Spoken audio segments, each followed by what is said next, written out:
Kevin?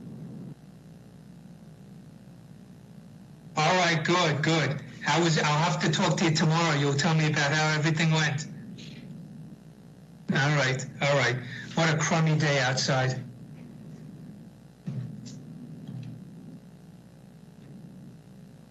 Okay, let me close everything down. Okay. All right, thanks. All right.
Hi, Kevin. It's Ellen. Pretty good. You? Okay.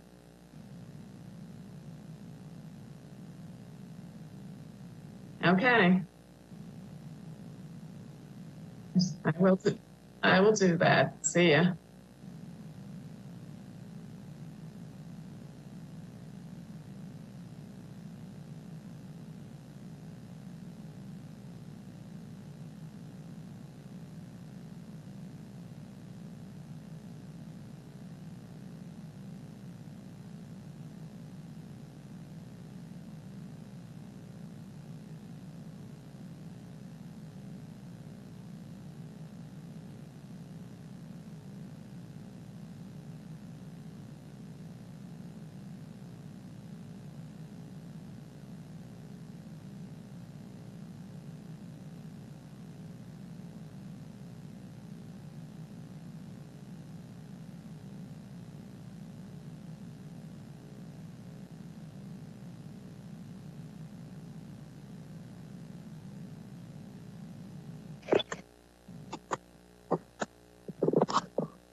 Hey, Kaz. I'm okay. How you doing? I'm going to go silent now.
would like to call the Rules Committee to order. We're going to have a brief Rules Committee meeting before we go into the full legislative meeting.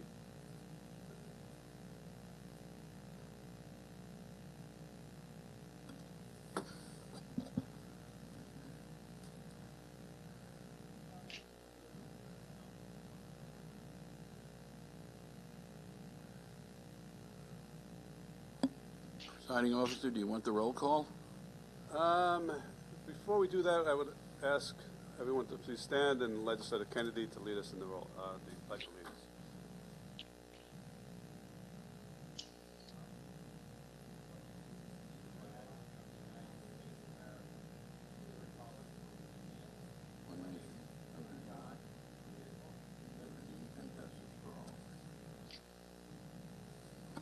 Okay, Mike, please call the roll.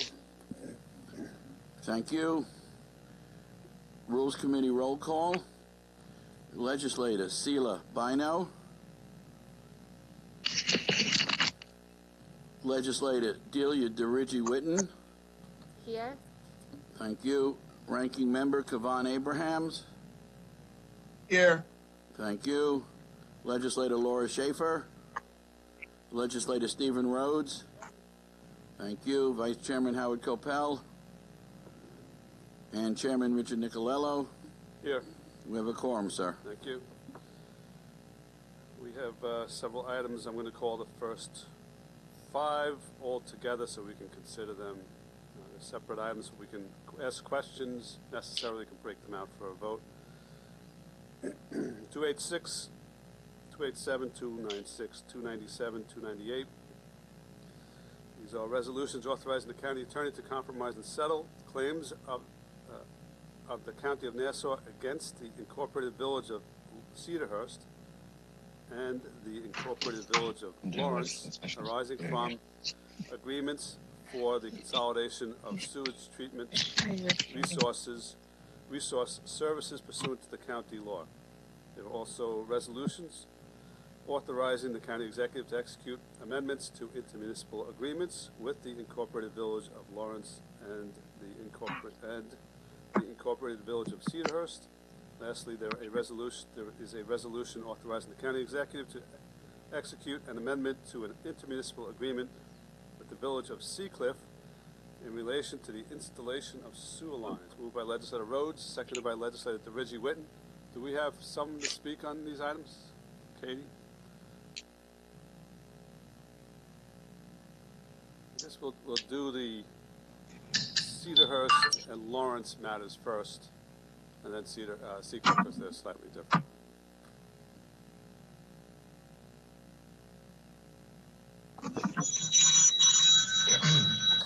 Katie Horse from the administration. Connell Denyon from the county attorney's office is joining remotely. He's just logging in now.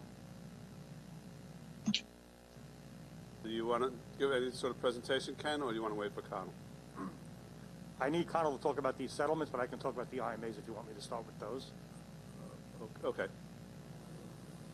All right, so you have in front of you 2 IMAs, one with the Village of Cedarhurst amendment and one with the Village of Lawrence. Most of the IMAs come out of the settlement agreement that Connell Denyon will bring up in a moment. The Lawrence amendment is to have the county take over the collection of the sewer rates starting in 2021. And it's also the back payment of the monies owed. The Cedarhurst amendment is slightly different, as Cedarhurst will continue to pay will collect their sewer fees within their village and pay the county for the operation of the facility. Can you tell us how much is going to be paid to the county?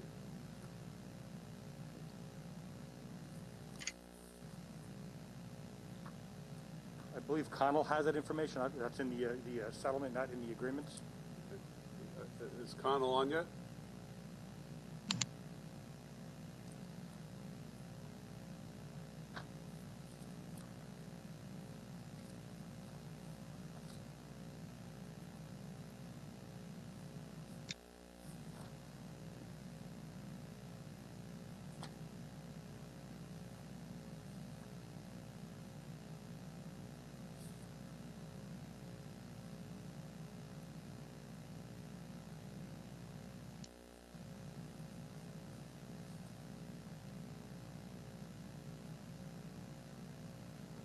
We are waiting for Connell Denyon to log on.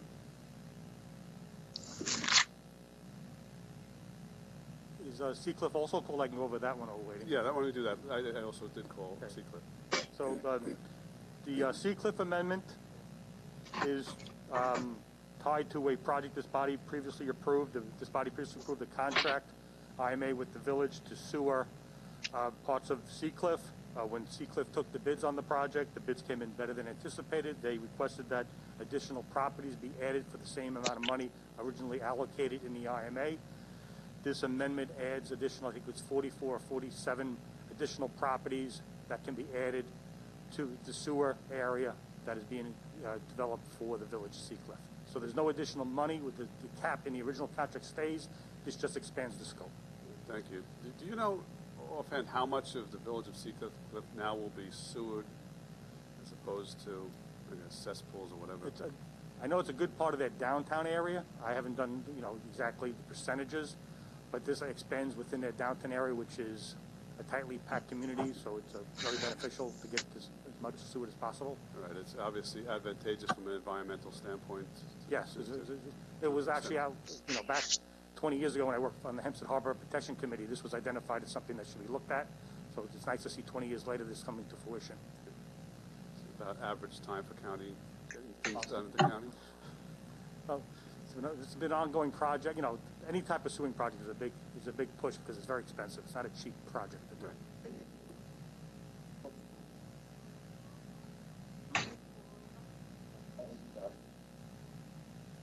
Laurel, are you there?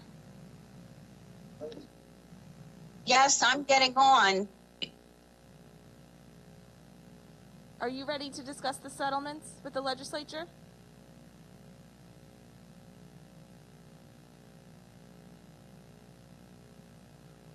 Laurel Kreitzing from the County Attorney's Office. Legislator Reggie Whitten. Ken, before we move forward, I just want to thank you for all your work with Seacliff. You've been amazing, and I'm glad we had these savings. I think only like 10 to 15% of Seacliff will be sewered after this, but at least we're it's good because it's the downtown area. It's the area that most benefits by sewering also.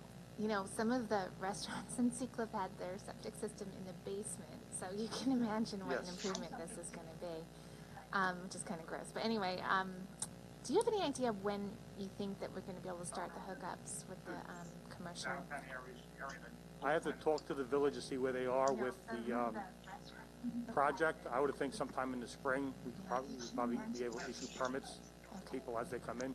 As far as hooking it up to the sewer system, the Glen Cove sewage treatment plant, is it anything else that we have to do, like permit-wise or anything, or? Each individual homeowner will need to apply for a sewer permit, work through my sewer office. They have 2 years to do it because, as in county health law, once you have sewers available to you, you have 2 years to connect. Okay, so the actual sewer itself is connected to the Glen Cove sewage treatment plant now? At the end of this project, it will be, yes. Okay, all right, thank you.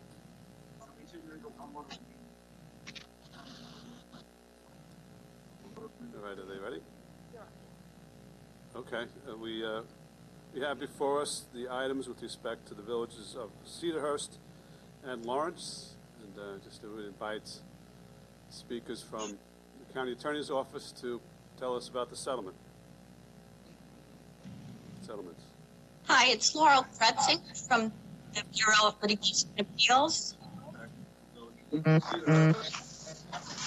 Lawrence, and we invite speakers from the County Attorney's Office to tell us about the settlement.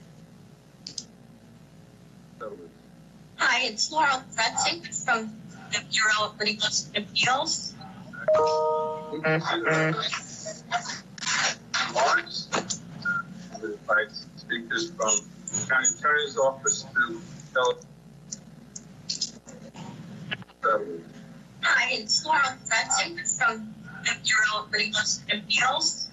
And Connell Denyon as well. Lawrence, and we invite speakers from the County Attorney's Office to tell us.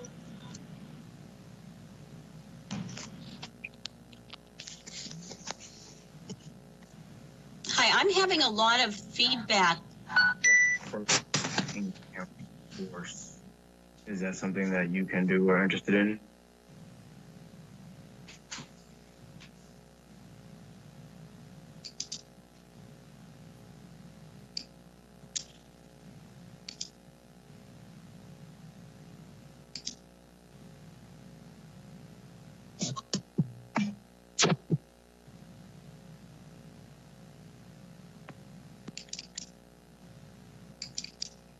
Hello? Can you hear me? Okay, great. Thanks. Connell, are you on? Come on. Okay. I just want to be clear that we're handling this settlement in full session and not executive session. That's true. That's accurate. Can you hear us? Yes. That's accurate. So why don't you just give us the details on the settlement? And not executive session. No, just give us the facts. The facts of this matter were the county and the two villages entered into an agreement, an intermunicipal agreement, back in 2008. It was amended in 2009. The agreement called for the county to undertake the work necessary to incorporate the two villages' sewer systems into the county system and have the sewage processed in Bay Park. The county undertook the work. The connection date was to be achieved by January 1st, 2012, and it was not achieved until October of 2015 for both of the villages. According to the agreement as amended in 2009, the villages took ECF financing, and they were obligated to continue to collect their sewer rents and then pay over to the county the excess of the sewer rents over and above the principal and interest due on the ECF financing. The villages failed to pay the monies over, and they also failed to provide the documentation that they were required to provide under the agreement. After sending the requisite notice of default, the county, we were required to, we tried to work it out with the villages to no avail. We finally filed notices of claims with respect to the amounts that the county believed to be due, and after a series of negotiations, we resolved the outstanding matters by compromising the claims and also by agreeing to the amendment, which I couldn't tell whether Mr. Commissioner Arnold had spoken to that or not, but Connell can speak to the amendment.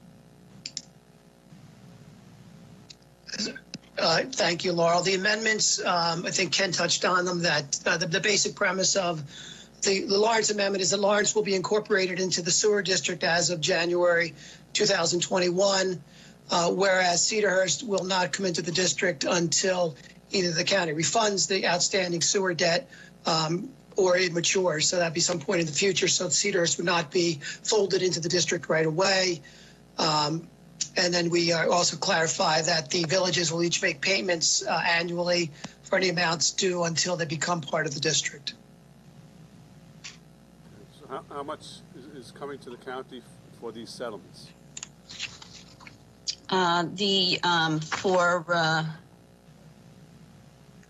Lawrence is paying approximately $5 million, and Cedarhurst is paying approximately $2.5 million. Thank you. Does anyone have any questions?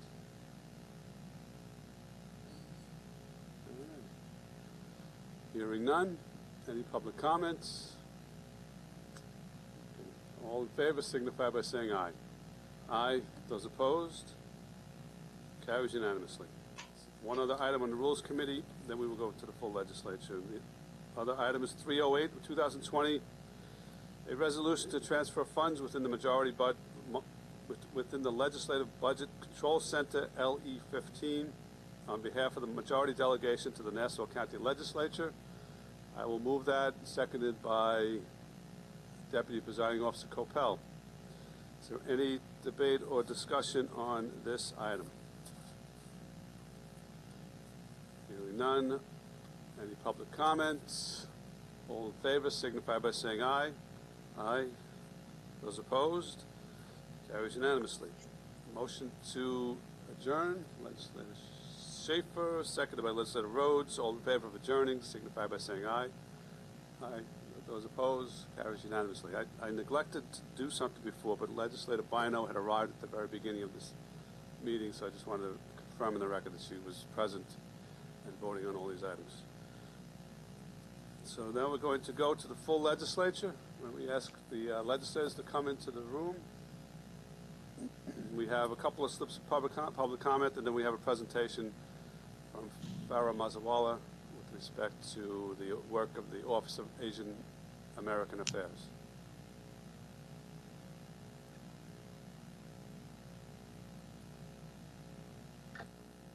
Any other legislators around?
And calling the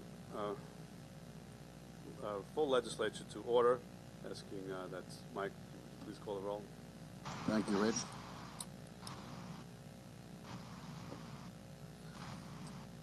Deputy Presiding Officer Howard Copel. Here. Thank you. Alternate Deputy Presiding Officer Denise Ford.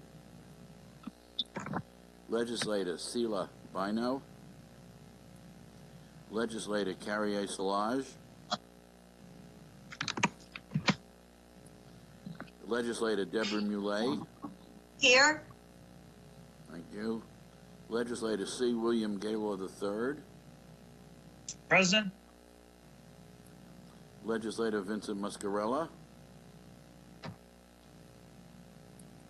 Legislator Ellen Birnbaum. Here. Muscarella is here. Excuse me? Muscarella is here, sorry. That's quite all right, thank you. Legislator Delia DeRigi Witten. Legislator James Kennedy. Legislator Thomas McKevitt. Thank you. Legislator Laura Schaefer. Legislator John Ferretti Jr. Legislator Arnold Drucker. Here. Legislator Rosemarie Walker. Thank you. Legislator Joshua Lafazan. Here. Thank you. Legislator Stephen Rhodes. Minority Leader Kavan Abrahams. Here. And Presiding Officer Richard Nicolello. Here. We have a quorum, sir. Okay, thank you very much. We have a letter from Ms. Angela Perry of 294 Uniondale Avenue, Uniondale, New York, that she wanted to be made part of the record. Just make sure that the clerk's office has that. And we also have an email from Peter Gaffney of Call Place, and also asked that be made part of the record. In terms of public comment, Richard Clolery.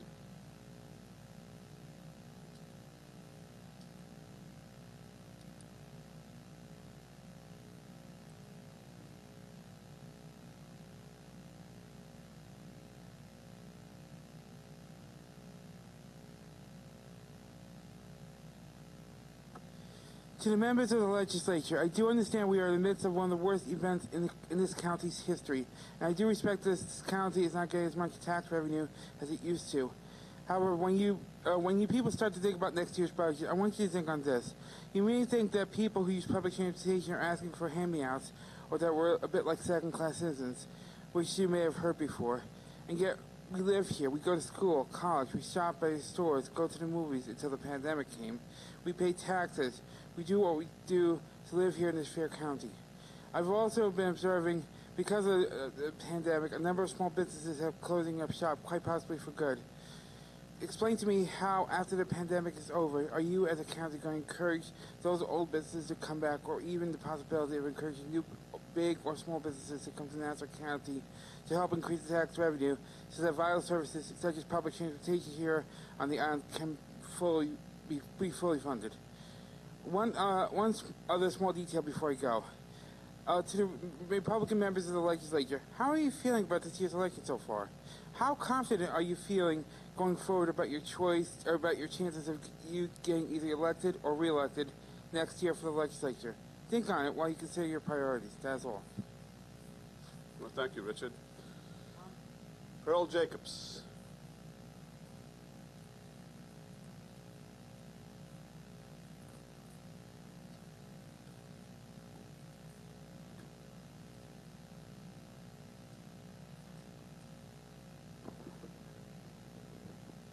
Good afternoon, everyone. I'm happy to see everyone's healthy and well. I have some follow-ups for my legislator, Legislator Abrahams. My first question regarding Uniondale is, can you please provide the status of the Uniondale community's request to remove the bench on the corner of Uniondale Avenue and Jerusalem Avenues? And we are requesting that all benches be removed in Uniondale. Is there any update, Legislator Abrahams, regarding the benches being removed in Uniondale? Yes, Pearl, we've sent the report over to several different departments, and fortunately, we're still waiting to hear back. But my office should have contacted you regarding that initial contact with those offices. So we've definitely addressed your concern in terms of reaching out to the block. It's taking entirely too long, Legislator Abrahams. We're, like I said, we're not against homeless people, but it's becoming problematic for the community, and it's also going to be an issue for the homeless people that one day we hope not to find one of those people on the benches, frozen. So we need to remove. We're requesting that all the benches be removed in Uniondale. We're not happy that our benches have to be removed, but until Nassau County does something with the homeless population, we cannot enjoy benches in Uniondale. Also, can you provide an update regarding the Uniondale's community request for a moratorium on any further shelter homes in Uniondale? Legislator Abrahams? So this one's a little bit more challenging. We actually have to call with the Health and Human Services. So Pearl, there's a couple of obstacles with the moratorium. As you probably know, what's going on in other parts of the county, there was a legal case that was retained with regards to that. Obviously, that has ramifications on what can happen. I think what's more important for what you're trying to achieve is that we probably need to have a larger discussion with how the town of Hempstead issues permits as it pertains to expanded housing, and if those housing units become some form of shelter. I think that would probably be the more productive conversation, because the Health and Human Services does not have the ability to tell a shelter provider that they can't operate in a particular area. That would be unconstitutional. So I think from that standpoint, we need to have a much larger discussion, which I'll be happy to be a part of, but obviously it would have to include the town, and the town would have to be in that larger discussion to be able to do. Well, thank you for that feedback, but definitely larger conversations are required as residents in Uniondale are becoming increasingly agitated and, and definitely not happy about these shelter homes that are springing up all over Uniondale. perhaps we need to go the route of Jericho and start some lawsuits. Thank you so much.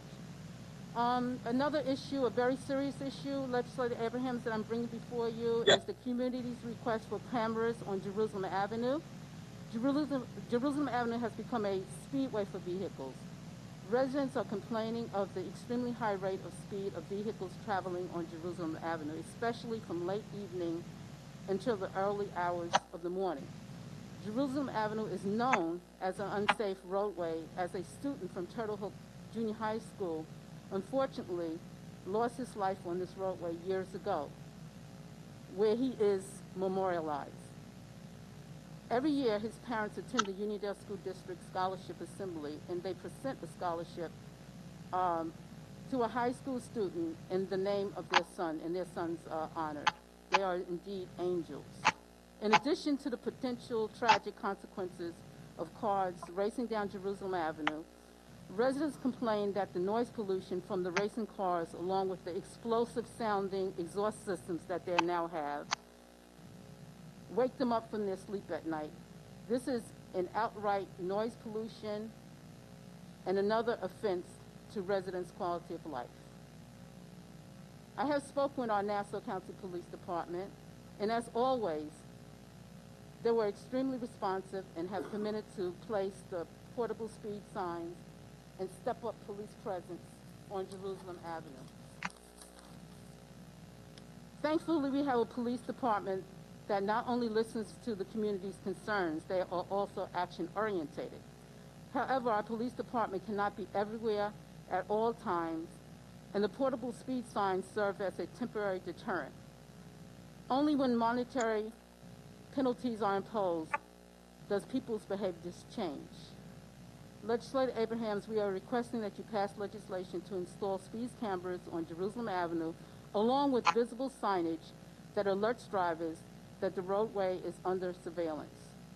This is an appeal from the Uniondale community to save lives. Okay. Thank you, Pearl. So, Yes, Pearl, I'm very you serious do know- about this, Legislator Abrahams. We had an issue about cameras before on Uniondale Avenue, but that was a different issue. But I do have I know I'm out of time, but I do have the footage from 2014 when County Executive Mangano, they had put speed cameras throughout Nassau County, and there was a pushback, and the cameras were removed. But the issue here, you know, is pandering to your voting base. It's not good. It's not good pandering to your voting base when you have to save the lives of children and residents of Nassau County. Jerusalem Avenue is a potential death trap, so we need to do something about that. Thank you. You're welcome. Thank you, Pearl. Legislator Ford, did you want to add something? I thank you very much, Presiding Officer. The letter that we received from Miss Angela Perry actually was, the fact that she actually works at Christopher Morley Park, the golf course in Roslyn, New York, and she wanted to bring to our attention, and I thank her for letting us become aware of this, that the workers that work at the golf courses, this was one of the only type of outdoor exercise or activity that the governor allowed to go forward early on in the pandemic. And I happen to know a lot of people who are golfers that actually did go out as soon as the okay was given. They went out to the golf courses, and there were many that were old people that golfed, young people that golfed, people that have been experienced in golfing, and especially those that were new. They just wanted to enjoy the freedom of being outside. So, without these workers being there that were deemed essential, this activity would not have been able to go on. So I know she only asked that if we would give the golf division staff an honorable mention, but I think that really what they do deserve is a big, loud thank you to say we appreciate your dedication and the hard work that you did, and the fact that so many people could participate, be outdoors, enjoy themselves, and do it safely. Because I know that by being there, your workers and all of you were put at risk, as well. So really, it's really a debt of gratitude to those that work here in the county and to all those who do work on the front lines, whether or not it's a golf course or wherever else. So Angela, thank you very much, and I think send back to let all the people that work with you know that it really is appreciated of all the work that you've done for us. All right, thank you. Okay, thank you, Legislator Ford, and I know that all of us join with you in thanking our workers, in this particular case, the workers at the on the golf courses, but all of our workers who worked throughout the pandemic. John Budnick.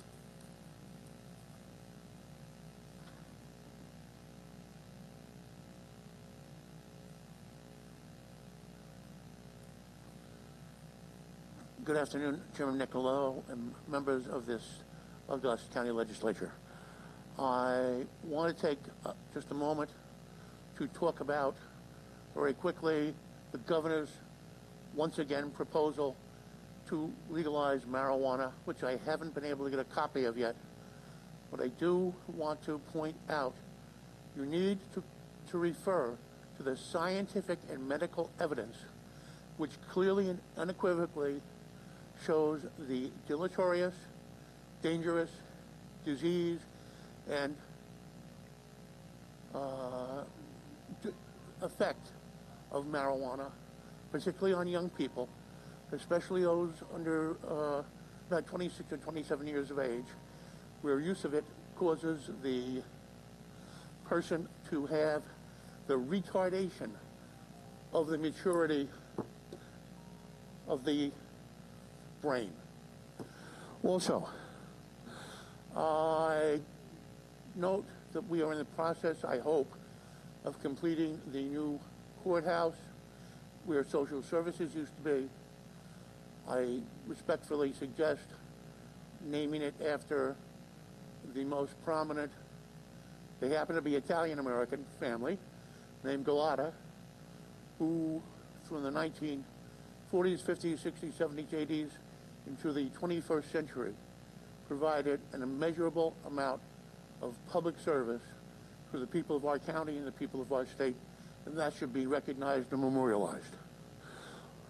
Also, I bring you greetings on Hispanic American Month, and once again recommend to you, particularly with reference to Mitchell Field, that something there be named after a quote-unquote unknown Hispanic American hero of World War II and the first administrator of the United States Federal Aviation Authority, Elwood Pete Ricardo Quezada.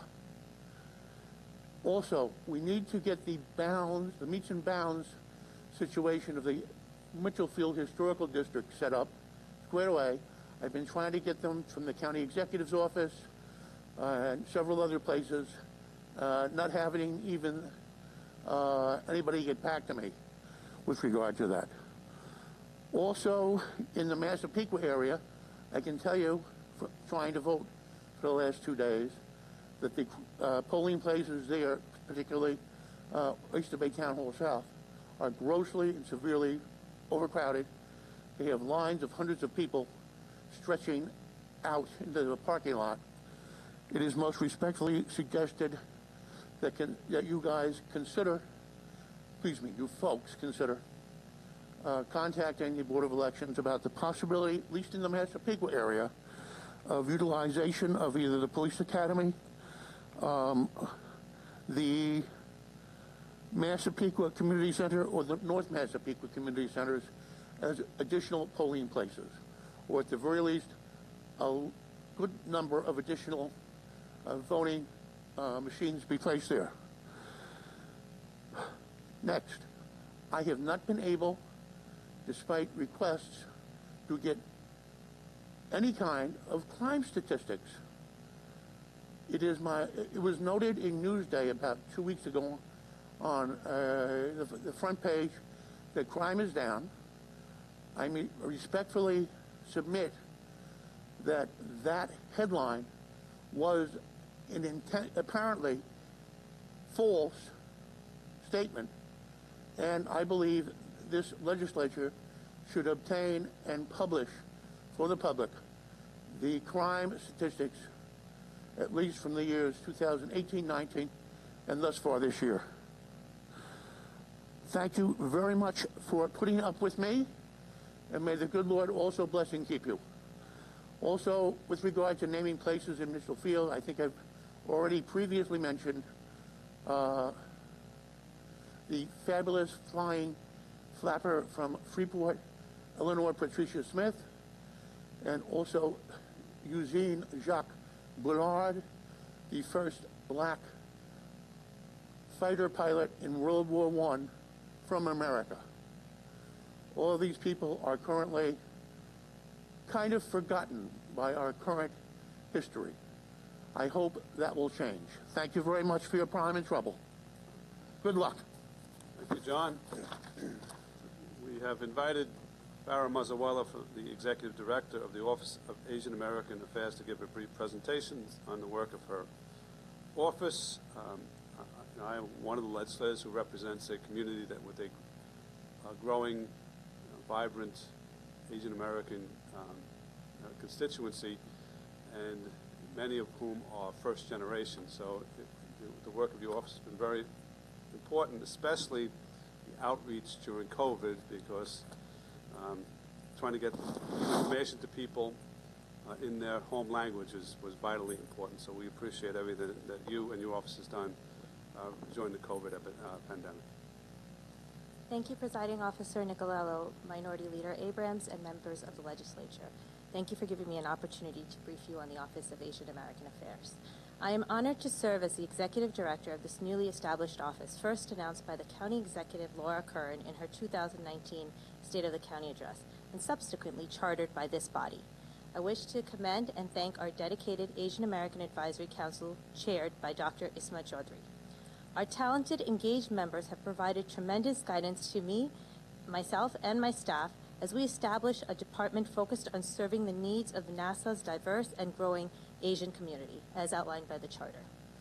During the past year and a half, OAA has developed a wide-ranging program of outreach, engagement, and services to meet the needs of our Asian constituents. We serve as a bridge between the Asian communities and Nassau County government, breaking down barriers of language and culture to ensure greater opportunities for all. Let me offer a few highlights of our efforts, which continue to take shape as we learn more about the residents that we serve. Number one, information. OAA is responsible for ensuring that the county's diverse Asian community has timely access to critical information about county programs and services. We have issued regular newsletters and have an active and popular social media presence, utilizing Facebook, Twitter, WhatsApp, WeChat, and Instagram. We stay up to date on each ethnic community social media platform, and with 25 different ethnicities living in Nassau County that are Asian, I can assure you we have our hands full. We work with the CE's communication team and county agencies and regularly translate information into Mandarin, Urdu, Hindi, Bangla, and Arabic. OAA has played a critical role in the county executive's important COVID-19 response initiatives, urging residents to sign up for multilingual text alerts. Our team has actively promoted the county's health and safety measures and assisted with community food distribution. We have also supported businesses during this challenging period of industry closures, promoted the county's Boost NASA loan and free PPE kit programs, and helped guide businesses to reopening safely. We have developed special fact sheets on topics of concern to Asian residents, such as the Know Your Rights document, which we created in the early days of the COVID-19 pandemic, when incidences of discrimination against Asian businesses and residents was on the rise. Since the start of the pandemic, OAA has issued over 100 public service announcements to the community. Number two, responding to constituent concerns and inquiries. Our office receives many dozen of calls each week, ranging from questions on social services to inquiries about business opportunities to calls from victims of domestic violence. We work closely with other county agencies to address these calls. We refer to the appropriate agency and track the constituents' progress. We provide a point of entry and access where residents feel safe and comfortable. Collaborative programs. We played a major role in important county-wide initiatives like the Census 2020, connecting nonprofits to microgrants, and engaging in an active social media campaign to promote participation by our Asian residents. OAA has partnered with numerous county agencies to host programs designed to increase awareness about county services and opportunities. I am particularly proud of a series conducted earlier this year with the county executive, Office of Civil Service, Office of Minority Affairs, and Office of Hispanic Affairs, promoting job opportunities in county government. Our recent voter information webinar with the Nassau County Board of Election received 1,300 views. Following the webinar, we posted voiceovers in many of the different Asian languages on YouTube. Celebrating diversity and inclusion. OAA takes pride in celebrating our diversity and our diverse Asian constituency, hosting lively programs for important holidays such as Eid, Lunar New Year, Diwali, and so many more. These celebrations allow us to honor our community leaders, build relationships, and create awareness about our office and the services we provide. Before COVID, we conducted exit polls of our attendees to learn more about their concerns. And during COVID, we have adjusted our event formats to ensure resident safety, conducting drive-through and virtual celebrations. OAA participates in important conversations on diversity, inclusion, and combating racial intolerance. In May, we hosted a program with the Holocaust Center. More recently, OAA's council and I have engaged with the county executive and police commissioner Ryder on Executive Order 203. I have also served on the committee reviewing consultant proposals for the disparity study. In closing, we have certainly been busy fulfilling our mission. In the upcoming months, OAAA will be hiring additional staff to round out our team to take an active agenda for 2021, where we look forward to launching additional programming to support our community's senior residents and other exciting initiatives. Thank you so much. Thank you, Farah. Any questions or comments? Legislator Walker. I just have a comment. I want to thank you so much. I have a very, very large South Asian population, too, in my district. And especially during COVID, many of them came together and helped provide assistance to those in need, you know, giving out PPE equipment, food drives, and so on and so forth. So they certainly were, you've been very active, and many of those who were able were certainly very, very active and did a lot certainly in my district, and I'm sure in districts across the county. I just want to reach out to you and thank you and make sure that you extend that thank you to all of them. Thank you, will do. Does anyone else want to? I have a question. Sure. I'm not sure who that was, but... Oh, Carrier? Yes, hi, thank you very much. I'd like to thank the director for the hard work, this hard work. I would just like to ask if they believe that the budget is sufficient to fulfill their mission.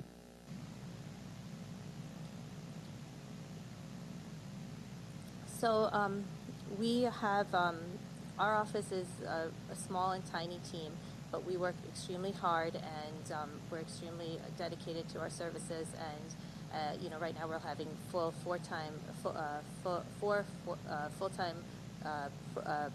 and 4 part-time employees. So I think we'll be okay.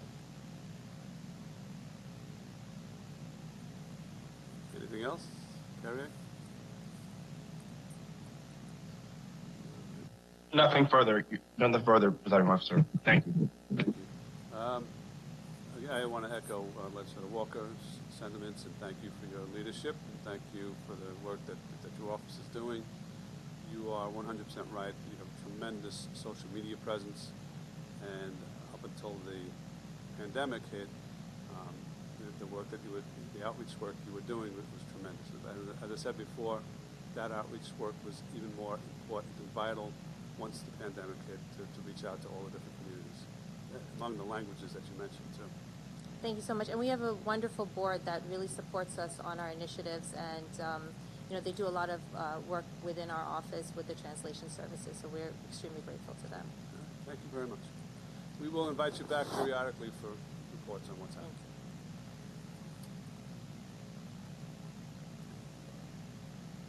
Let's jump into the calendar now. There is a consent calendar, which the minority and majority have agreed. No further debate or discussion is necessary. All of these items have gone through committees either 2 weeks ago or at least one on the consent calendar has gone through committees just a few moments ago. So here we go.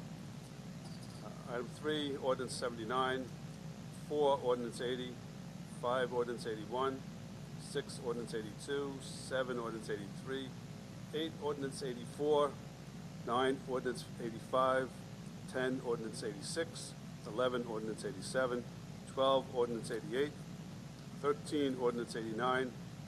14, Ordinance 90. 15, Ordinance 91. 16, Ordinance 92. 17, Ordinance 93. 18, Ordinance 94. 19, Ordinance 95. 20, Ordinance number 96. 21, Ordinance 97. 22, Ordinance 98. 23, Ordinance 99. 24, Resolution 116. 25, Resolution 117. 26, Resolution 118. 27, Resolution 119. 28, Resolution 120. 30, Resolution 122. 31, Resolution 123. 32, Resolution 124. 33, Resolution 125. 34, Resolution 126. 35, Resolution 127. 36, Resolution 128. 37, Resolution 129. 38, Resolution 130. 39, Resolution 131. 40, Resolution 132. 41, Resolution 133. 42, Resolution 134. 43, Resolution 135. 44, Resolution 136. 45, Resolution 137. 46, Resolution 138. 50, Resolution 142. And 52, Resolution 144. Let's see. Legislator McKevitt makes a motion, seconded by Legislator Millet. Any debate or discussion? None. All in favor signify by saying aye. Aye. Those opposed? That carries unanimously with those items. Number one is a hearing on a local law amending Title 24 of the miscellaneous laws of Nassau County in relation to extending the hotel and motel occupancy. We need a motion to open the hearing, moved by Legislator Drucker, seconded by Legislator Kennedy. All in favor of opening the hearing signify by saying aye. Those opposed? Hearing is open. Okay, do we have someone to speak on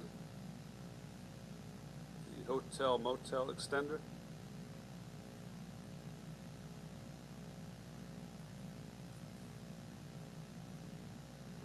Good afternoon, Andy Persick, Office of Management and Budget.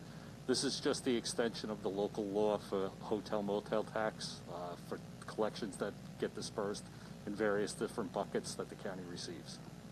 If you have any questions, I'm here to answer them. Yeah, I guess one of the questions I had was in terms of what's happening with the pandemic and its effect on hotel motel. Obviously, in the depth of the pandemic, basically all of our hotels were essentially shut down for all intents and purposes. But are you seeing the numbers rise, or the revenues come from this starting to flow back into the county's treasuries? We haven't gotten the collections in as of yet, but when they were shut down, I can tell you that we used to annually collect about $6 million in gross. That's why we put a range between 3 and 6 million in, so we are seeing a decline. I don't see uptick in occupancies, I will say. We haven't seen those numbers yet, but they'll be forthcoming probably later on in the year. So. Okay, I mean, many of our hotels, probably the majority of them, rely upon visitors, commercial visitors, and with the economy being shut down for that length of time, the hotels were basically, many of them were closed. So it is, it's a double hit for the county, obviously. You're not getting the sales taxes, the commerce is not going on, hotels are not, bringing in people to generate income. So it was difficult. Does anyone else have any questions? Legislator Ferretti. Good afternoon, Mr. President. Good afternoon. Just a question: is there a trend? Is it trending up in terms of the hotel motel tax? And the reason I asked that, obviously, we have a travel quarantine, a travel advisory from the state, which seems to be ever growing in more and more states. So I was just curious, as we reopen and the economies reopen, and at the same time this travel advisory encompasses more and more states, is the hotel motel tax traveling up, remaining constant, down? I don't have the trends for you. I will get them for you, but I will say collections are down dramatically this year to last year. Is what I do know. So for time periods, let's say for June, they were down dramatically. But because they're on a lag when we get them, it's hard to do. It's like sales tax. They come in later on. So, maybe there's a lot of staycations happening, for argument's sake, that people are coming. But, a classic example would be the Marriott over by, the Coliseum. open the venues where their people would be staying there, and that's where we're seeing declines like that. So, and I will see if I can get a trend for you, but it's kind of hard because the way it comes in. Like the big months probably would be in like July. The summer months maybe you might see an uptick. So. Okay, thank you. Legislator DeReggie Whitten. Hi, Andy. When you mentioned there were buckets, like, what are the buckets? Well, because the way the legislation is written, we have to segregate the money for different purposes. So we have 3 different buckets, the best way I could describe it, that the money gets put into. I don't have them off the top of my head, but there's like cultural tourism and some programmatic stuff that it gets put into. So are some of them already kind of like pre-designated, like I think the Children's Museum? Some of them are. I mean, there's some that are predetermined where they go. What those are off the top of my head, I don't have the list in front of me, but they're already predetermined. But when collections go down, so does the expense side of the equation. So. Do you think you could just send us an email to all the legislators just explaining how the buckets work? Sure. Because I understand how hotel motels collected and what it's used for with the idea of promoting tourism and culture, but I don't have a clear understanding as to the mechanisms. I'll get that for you. Okay, any other questions or comments by legislators? All right, hearing none. Any public comment? Thank you, Andy. Thank you. Motion to close by Legislator Lafazan, seconded by Legislator Ford. Oh, Mr. Budnick? I didn't see your hand up.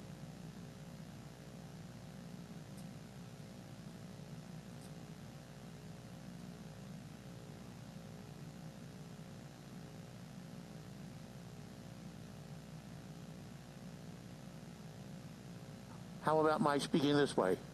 Just very quickly, I am quite distressed that you folks aren't getting now, at the time you're voting on this issue, answers that you should have been anticipated by the administration, and information should have been available to you, and information on financial status of the county should always be available, literally, right here in this room whenever you are having a meeting. And I most respectfully say that a large part of that lack lies at the door of our current county controller and his lack of providing data to this body. Thank you. Thank you, Mr. Budnick. Again, the motion to close by Legislator Lafazan, seconded by Legislator Ford. All in favor of closing the hearing, signify by saying aye. Aye. Those opposed, carries unanimously. Now we go to item 2. It's a vote on a local law amending Title 24 of the miscellaneous laws of Nassau County in relation to extending the hotel and motel occupancy tax. Moved by Legislator DeReggie Whitten, seconded by Legislator Schaefer. Any further debate or discussion? Hearing none. All in favor signify by saying aye. Aye. Those opposed, that carries unanimously. Now we are going to move to item 29. This is going to be a little complicated. This is a Resolution 121 to ceremonially designate a portion of the county road known as Covert Avenue from the intersection of First Avenue to the intersection of Fifth Avenue in New Hyde Park to be known as Mark Farina Way, and directing the Department of Public Works to install conspicuous signage. I will make that motion, seconded by Legislator Rhodes. I heard that. All in favor of hearing? Which one? Actually, what we now need is an emergency because we're going to be amending this. So we need call an emergency.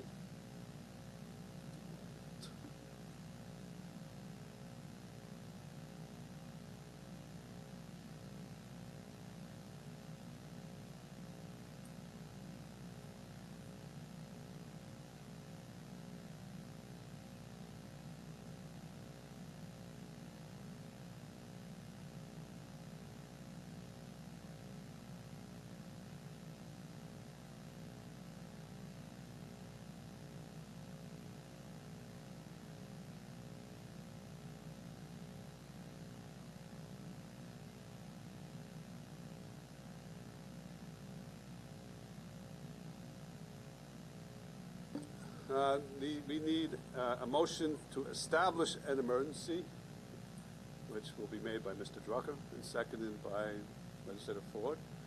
So we need a vote on the emergency. All in favor of the emergency signify by saying aye. Aye. Those opposed? Aye. Thank you. Now we need an amendment in the nature of a substitution which designates a portion of Covert Avenue as ex-Captain Mark Farina Way and changes the title of the resolution to reflect the same. I'll make that motion again. I'll ask that Legislator DeRigi Whitten second it. Any debate or discussion on the amendment? All in favor signify by saying aye. Aye. Those opposed? Carries unanimously. So now it's amended. So now we have to vote on the resolution as amended. All in favor of the amended resolution signify by saying aye. Aye. Those opposed? That carries unanimously. There are several other items at the end of the calendar. These are resolutions which had just gone through committees, but there's a request for a executive session on these items. So what I'm going to do is I'll hold them. We'll do the emergency calendar, and then we'll go back to those for the executive session. Let's see. Mr. Pulitzer. Yes, sir. Yes, we're going to have to call the emergencies with the consent of the minority. I ask that we waive the reading of the emergencies because this goes on for 3 pages. Is there agreement on that? Okay. These are the 5 items on the emergency calendar: 311 of 20, 312 of 20, 313 of 20, 314, 315, and 316 of 2020. These involve, actually we'll do the emergencies first. So I need a motion to establish an emergency for these items. Moved by Legislator Schaefer, seconded by Legislator Bino. All in favor of establishing an emergency signify by saying aye. Aye. Those opposed? Emergency is established. Now we have to call these items: 311, 312, 313, 314, 315, 316. These are ordinances to establish assessed valuations in school districts in North Hempstead, Hempstead, and Oyster Bay. A resolution fixing a time and date for issuance of tax warrants to the town and city receivers of taxes. A resolution to include a statement of assessed valuations in legislative proceedings, and an ordinance certifying base and adjusted base proportions. Motion by Legislator, let's see, who's home? Legislator Muscarella, seconded by Deputy Presiding Officer Coppell. So these items are now before the full legislature.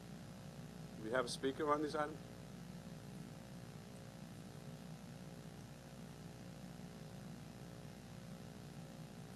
Robert Miles, Deputy Assessor. These are resolutions and ordinances submitted every year for the school tax warrants. And that's it. I'll take any questions if you have any. Just this, in terms of the legislative action, our action today is to either up or down. Can we amend these? No, these are the numbers as they are. Okay. And what if we don't pass them today? I'm sorry? What happens if we do not pass them today? The schools do not get the money as requested based on their budgets, and we cannot give them the levies. Okay, before you get to that point, so the receivers of taxes can't send out the bills, is that accurate? Correct. And then so not sending out the bills, the money doesn't flow in. Correct. School districts don't get the money. Okay. And we do this on an annual basis. Right. Any questions? Legislator Rhodes. Thanks, Mr. Presiding Officer. Mr. Miles, my understanding is that this, obviously this is a ministerial act that's usually performed by the legislature on an annual basis, correct? Correct. And the purpose of the act, as the presiding officer mentioned, was to establish the tax roll so that receivers of taxes can timely send out bills that enable school districts to get paid, correct? That's the idea. Now, the roll that we're approving today is the roll for the 2020-2021 school tax roll, correct? or Yes. assessment roll? Yes. Okay, and that would be the first one under the county executive's reassessment, is that correct?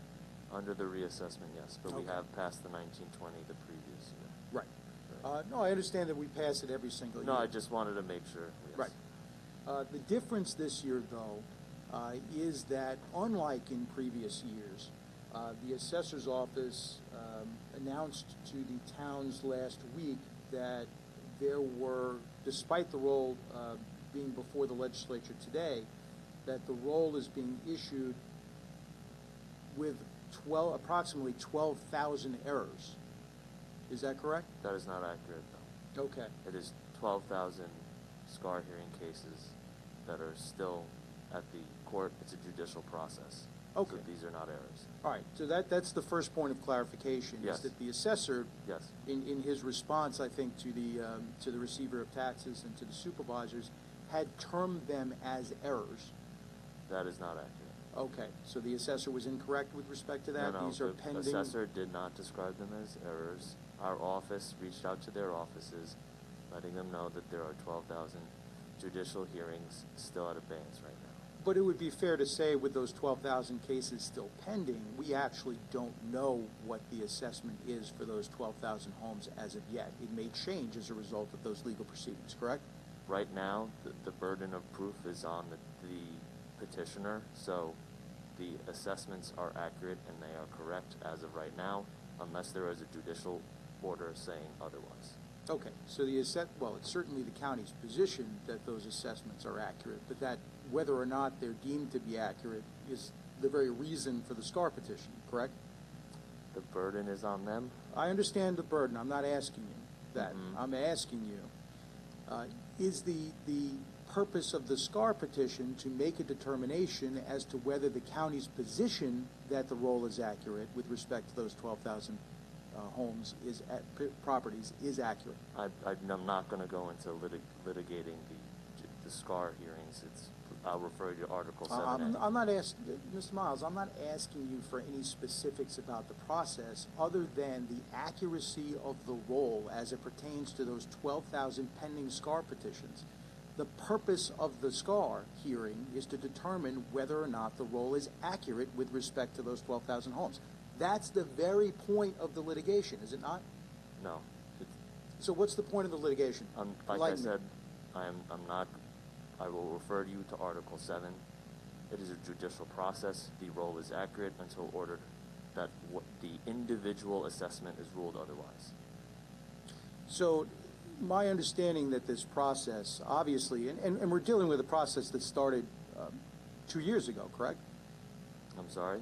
We're dealing with a process that started 2 years ago, correct? We're talking about the roll that was initially, or proposed tentative roll that was issued back in 2018, correct?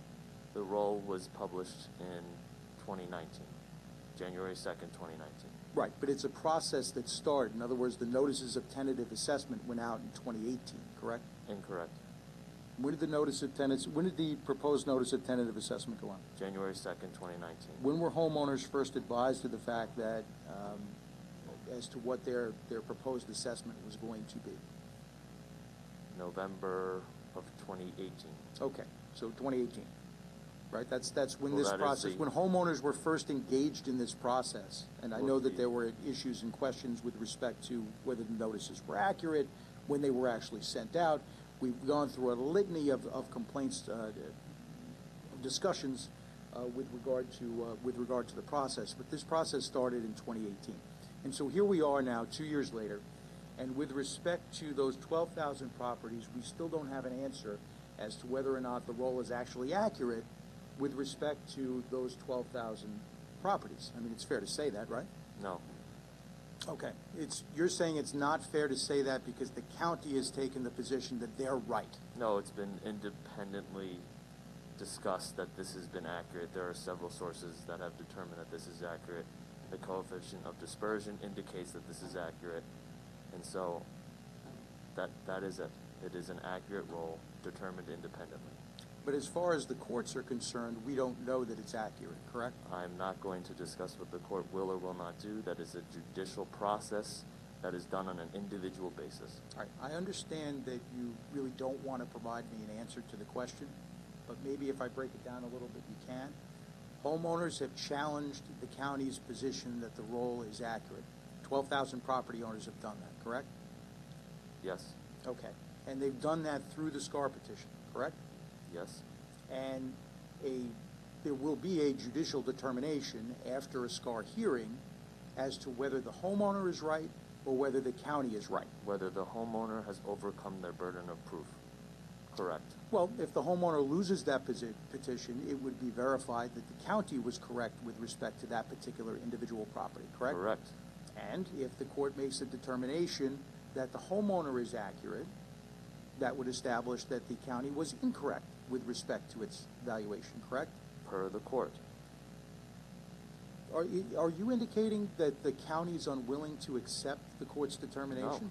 No, it is a judicial order. We are accepting the determination. Okay, so you would agree that if there's a judicial order that's issued saying that with respect to these 12,000 homes, that the county's assessment roll is inaccurate, the county is prepared to accept that determination, right? The county's assessment roll is accurate and the numbers will remain the same until a hearing officer makes a determination.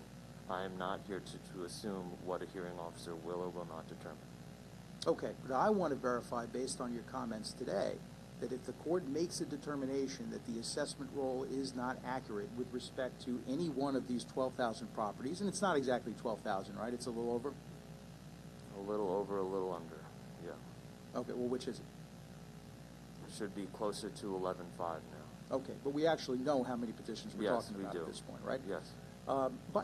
So if the court makes a determination with respect to any one of these 12,000 homes that the county's assessment is wrong, that is a final determination that the assessment was wrong with respect to that one property, correct? Yeah, we will adhere to the court's opinion. So now what happens if, in the case of any one of those 12,000 properties, what happens at this point if we approve the roll today?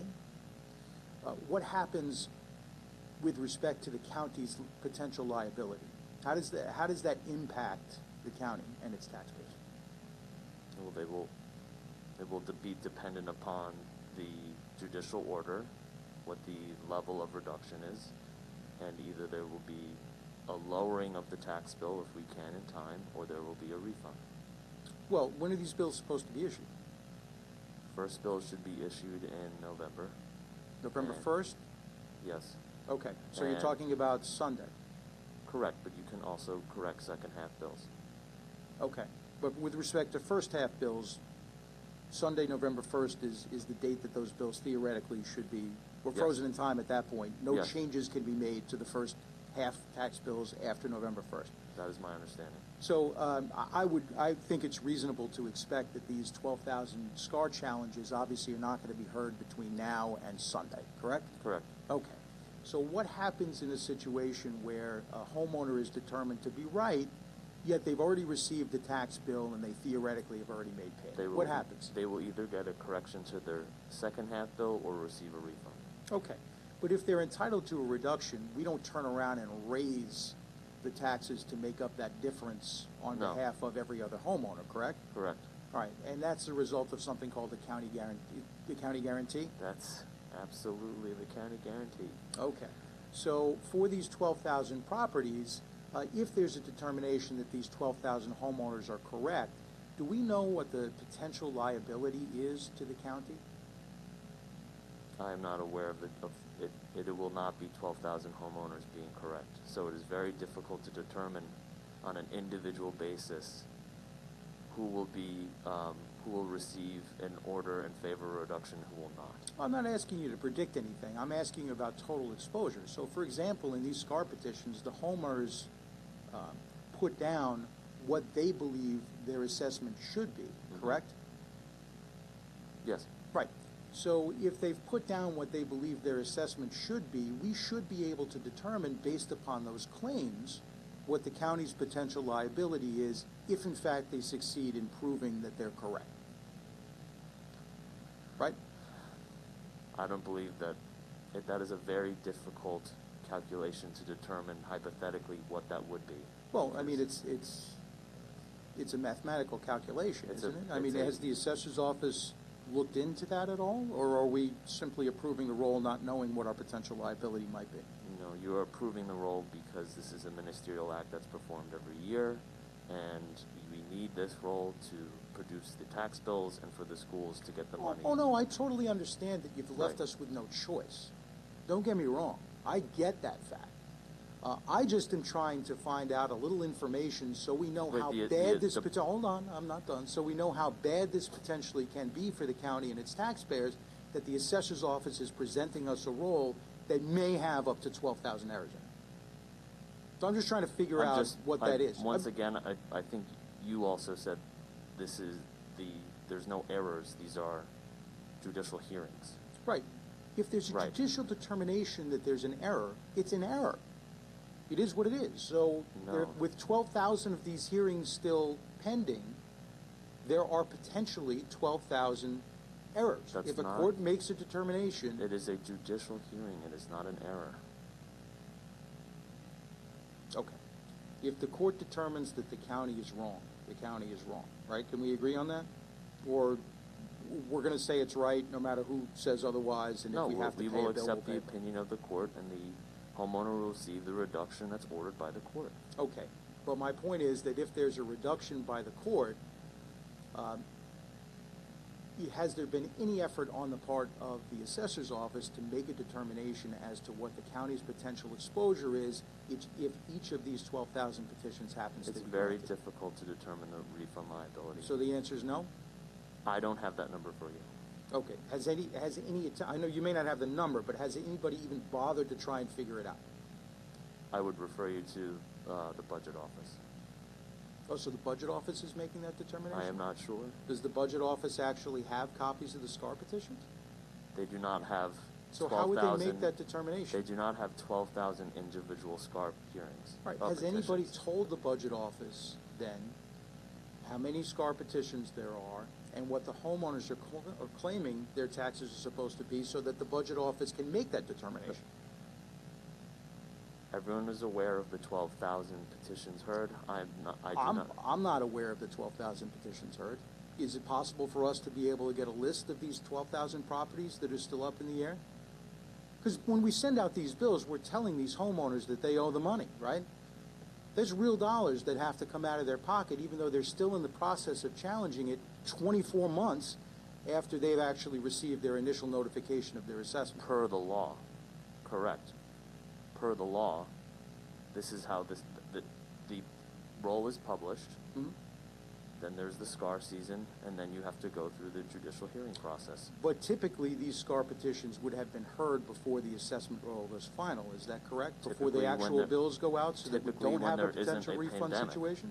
You are typically when there isn't a pandemic, yes. But because the deadline was told until September 4th, well into the time period for us to start calculating the warrants, then yes. But this year is a very different year. Are you saying that the 12,000 petitions that are outstanding all came in after September 4th? I'm not saying that. So why weren't these 12,000 resolved prior to? I mean, I understand that you're using the deadline extension as an excuse, but that only matters if these petitions came in after the deadline, right? No. No. There's a scheduling, there's a calendaring. The court is in charge of scheduling and calendaring. The Department of Assessment is not in charge of that. Okay. We are in charge of sending individuals prepared to defend the role. So you have engaged, though, or the Department of Assessment is engaged, though, in an attempt to resolve these SCAR petitions, correct? Correct. So we've made settlement offers to these various homeowners with respect to their individual properties, correct? Mm-hmm.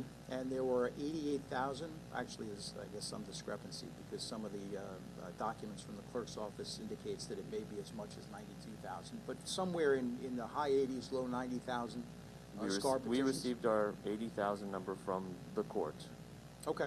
And they are the ones who determine the number of petitions well, that come the to clerk's us. office is the clerk of the court, Well, correct? I'm not sure why there's a difference between the clerk and the court. I'm not sure either, right? But there's somewhere between 80 and 90,000. Is that fair to say? There's 80,000. Okay. And I get my numbers from the court. Well, I thought the testimony that we received during the budget hearings was that there were actually 88,000, and that was directly from the assessor. Now there's only 80,000? No, you said 80,000, and there are 80,000. I don't have the record in front of me, but Neither do I, but I know it's 80,000. we'll agree to disagree on that point. Whether it's 80,000, 88,000, 92,000, with all of these cases, with the exception of the 12,000 that are still outstanding, the assessor's office was able to, presumably with the assistance of the court, was able to negotiate some sort of resolution to those claims, correct? I'm sorry, I missed half of the... Not a problem. Whatever the difference is between the total number of claims and the 12,000 that remain outstanding, the assessor's office has been able to resolve those claims, correct? Maybe I'm not hearing you, or I just need clarification. I'm sorry. Sure. If there were, regardless of what the number is, I'm going to say 88 because that's what I think the assessor said. The difference between 88,000 and the 12,000 claims that remain from the SCAR process, right? That difference, now I got to do math. The 76,000 claims. Those have all been resolved at this point, correct? Those that are not the 12,000 have been resolved. Okay. What is it about these 12,000 that made it impossible to resolve? They are not impossible to resolve. All right. What is it about these 12,000 that have made it impossible to timely resolve before we have a roll? Some individuals didn't accept settlement offers. Some individuals we felt did not deserve a settlement offer. Some individuals felt that a zero offer wasn't the offer that they wanted, and some individuals just wanted to go to court. And that is their administrative right to go to court. And if the court wants to calendar cases for all those 12,000, we will of course abide by the court's calendaring. Well, the court doesn't have a choice, correct? Yes, the court doesn't have. Well, the court can calendar the way they would like to calendar, and Right. we are following the calendar of the court. Okay. As any other litigative process occurs. Okay. Are these, during our initial hearings, we were informed by the assessor that with respect to some of the North Shore properties, that the roll was indefensible on some of the higher value homes. That is not correct. The assessor didn't say that? No. Okay. Can you tell us with respect to these 12,000 properties then, where they're geographically located? No, I cannot. Not tell each you. property, They but are, are they are dispersed throughout the county. Okay. Is there a concentration in any one particular area? Not that I'm aware of. Okay. And do we have an outside time frame as to when these homeowners are actually going to know whether the amount, if we approve this roll today, as to whether the amount we're asking them to pay is actually the amount they owe? It is dependent upon when the hearings are calendared. So how long can this, we have no idea how long this potentially could take? I am not aware. You'd have to talk to the Nassau County Supreme Court. Well, the assessor's office has been involved in the assessing process since 1938, right? Correct. All right. So I would imagine that over that time there's been a certain institutional knowledge and expertise as to how these processes work. Except that this year there is a global pandemic that pushed our deadline back from April 30th to September 4th. Okay, I get that. But in terms of the resolution of pending cases, do we know how long it takes to resolve cases? It generally does not take this long, but it is a pandemic, and the deadline was pushed back from April 30th to September 4th. Okay. And the court did not start hearing cases until June 16th. All right. So we're being presented with a roll today that has a potential exposure, potential errors, if the court makes that determination, with respect to 12,000 individual property owners. We have no idea what the potential exposure is to county taxpayers, nor do we have any idea when we can tell those 12,000 affected homeowners when there may actually be a resolution to their SCAR process so that we can assure that the amount of money that they're being asked to pay actually is the amount of money that they owe. Am I correct in that understanding? You are passing a tax roll, something that is done on a yearly basis every year. It's a But ministerial every act. single year, you do not have 12,000 pending SCAR petitions. There were pending SCAR petitions many years before this. So this is not something that is unprecedented. 12,000 is not unprecedented? Prior to this administration, there were cases of pending litigation, judicial hearings. So this is not unprecedented.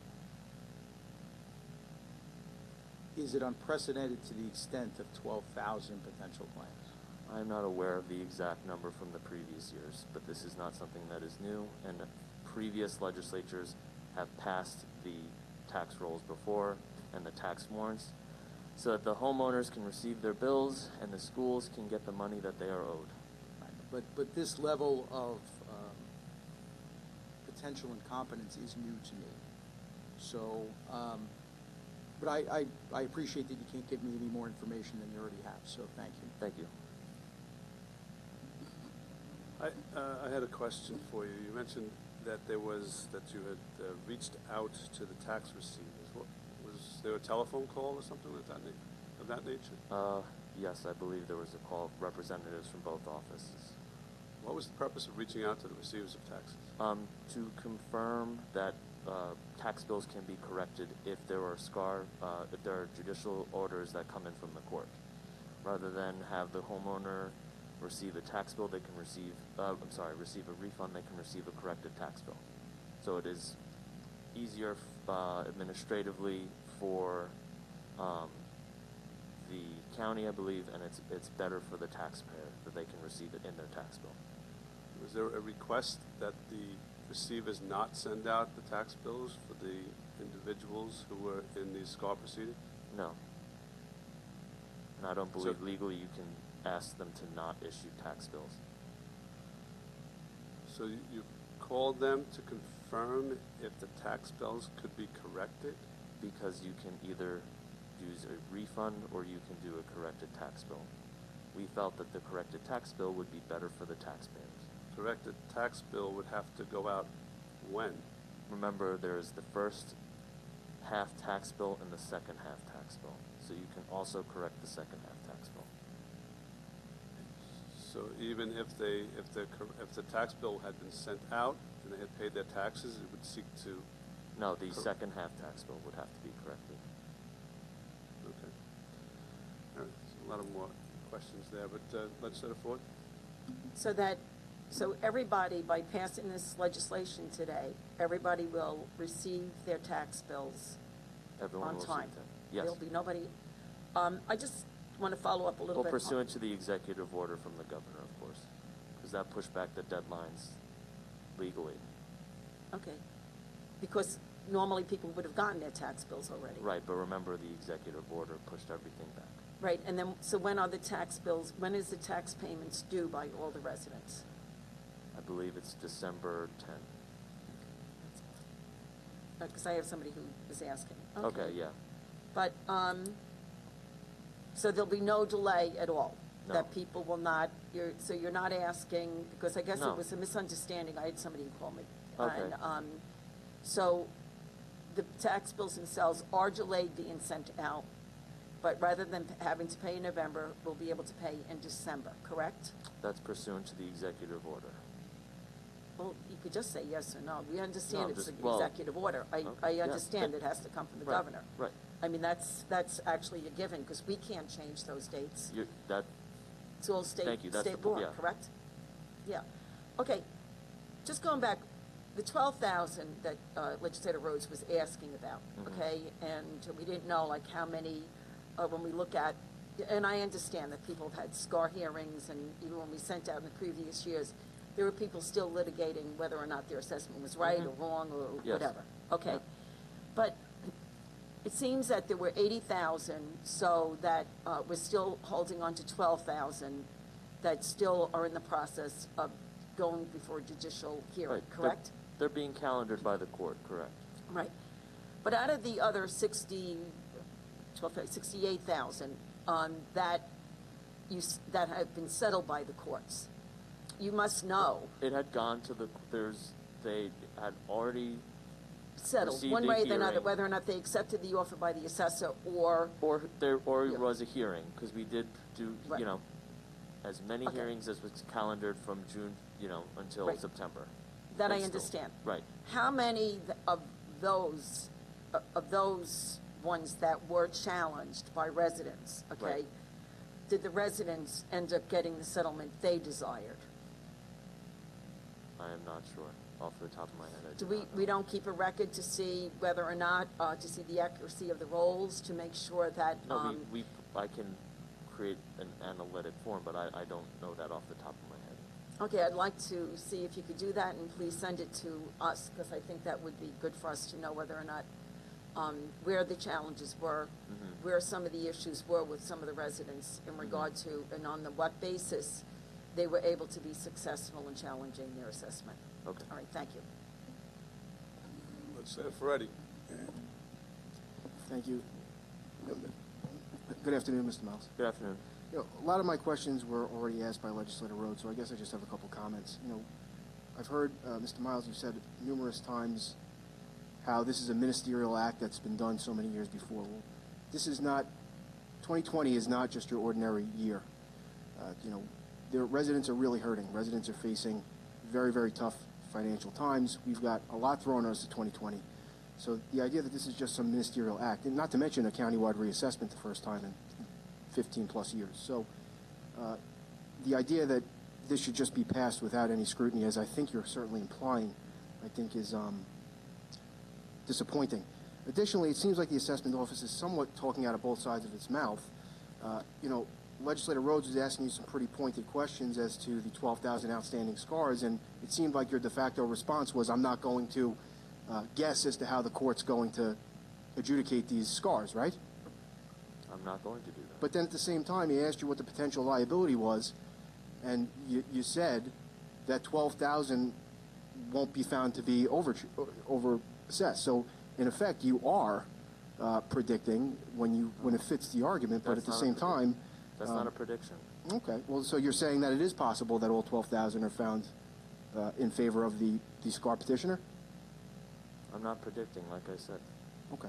I just find it shocking that there's been no communication, no thought as to what the potential liability could be to Nassau residents. This is not something that really should have taken you off guard here. I'm shocked that there was no inquiry from the budget department. Has there been any communication between the assessment department and the budget department as to what the potential liability could be? It is difficult to estimate what the refund liability is because of the individual nature of each hearing. Okay.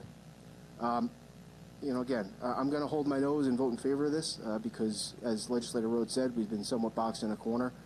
But it's disappointing that some pretty simple and important questions any year, but specifically in 2020, are going unanswered today. Legislator McKevitt? Yes, just to follow up on a point beforehand where you said that the receivers would be sending out the first half school tax bill, and if there needed to be, there would be a correction on the second half school tax bill. Is that correct? Yes.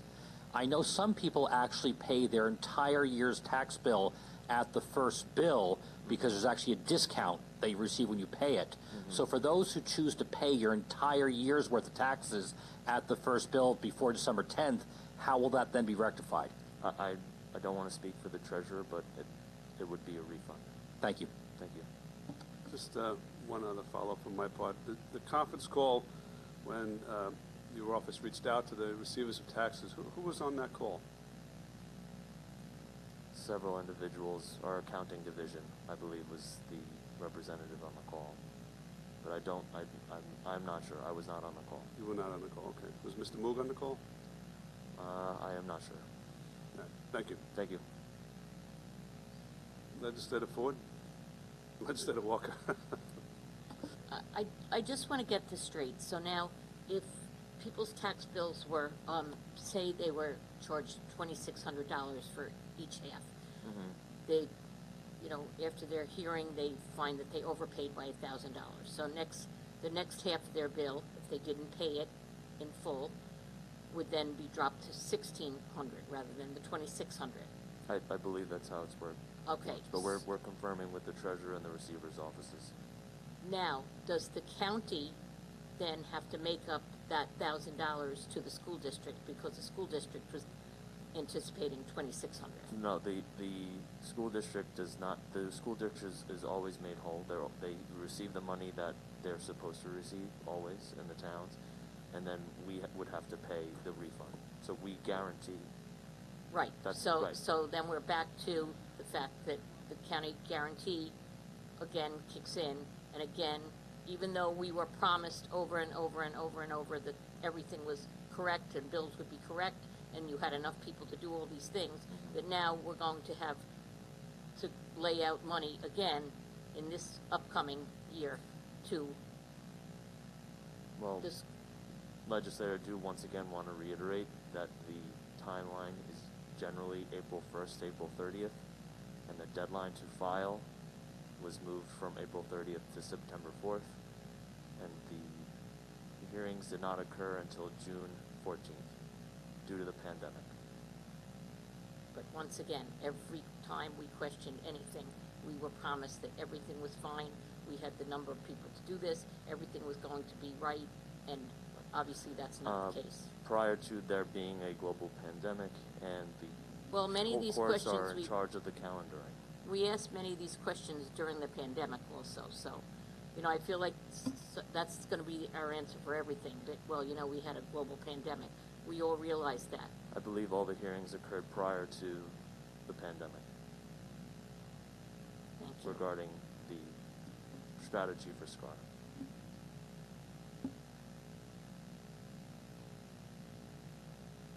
Legislator Drucker. Thank you, Presiding Officer. Mr. Miles, we're all aware that this is an unprecedented year, COVID, pandemic. Isn't it true that in previous years you had mentioned that there were outstanding tax challenges before SCAR at the exact time that the legislature was asked to approve the tax warrants? Isn't that true? Correct, every year. And in those previous years, it was never, the Budget Department never had to, or never sought to predict or estimate I don't believe the refunds that might have been necessary? Correct. Isn't that true? Correct. I didn't think so. Thank you. Thank you. All right. Anyone else? Anyone on remote? Hearing none. Thank you, Mr. Miles. Thank you. Any public comment? Hearing none. All in favor signify by saying aye. Aye. Those opposed? It carries unanimously. So those were the emergencies. Now we have the 4 items remaining on the calendar, which we will call and then which will go into executive session. 47, 48, 49, and 51. Resolutions 139, 140, 141, and 143. These are the settlements with respect to the Village of Cedarhurst and the Village of Lawrence, as well as the IMAs with respect to both. Motion by Deputy Presiding Officer Coppell, seconded by Minority Leader Abrahams. Those items are before us. A motion by Legislator Bino to go into executive session, seconded by Legislator Kennedy. All in favor of executive session signify by saying aye.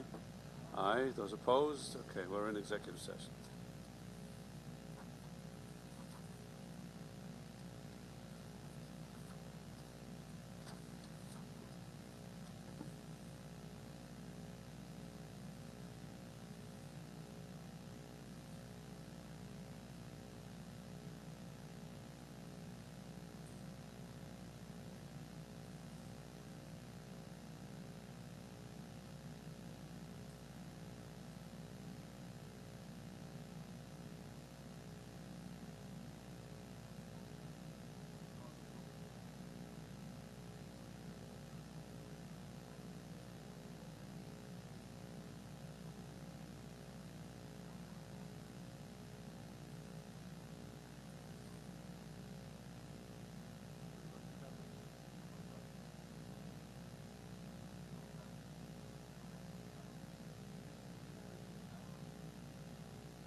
Okay, we are back out of executive session, and we are going to have a vote on these 4 items, 47, 48, 49, 51.